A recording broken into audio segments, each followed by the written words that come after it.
And so we have Ben Johnson interviewing tomorrow. Today they say goodbye to Tom Telesco. They fire him. I don't know, man. I don't know if I'm just like getting excited because I'm going off of initial reaction right now, right? I haven't had time to do a bunch of research on this and see who's saying what and all the stuff, right? Like I tell you guys, I'm not a football expert. I am just a Raiders fan, right? That's what it is. And there's a lot of people that are coming into the building for interviews, right? It's happening. Robert Saley, we're having Mike Vrabel's going to end up getting an interview, except I think the writing's on the wall that he's going to go to New England. But this really opens a lot of things up because if you have GM position and head coach position open, then it's a lot more inviting because then whoever comes in the building gets to have a lot more control, a lot more say. They get to bring their people.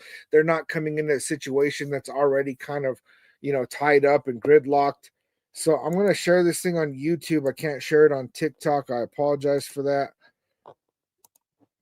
But this is a tweet by Jordan Schultz that came out at 1:13 this afternoon. And he said, by firing Tom Telesco and Antonio Pierce, the Raiders can now sell to top coaching candidates that they will be getting a clean reset at both levels of the organization. That's something most other openings can't offer. See, if you look at the situation with, because there's a lot of openings, right?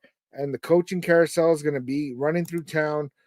There's going to be people moving all over the place. There's a lot of inviting positions for head coaches to go, places that have quarterbacks, places that have top draft picks.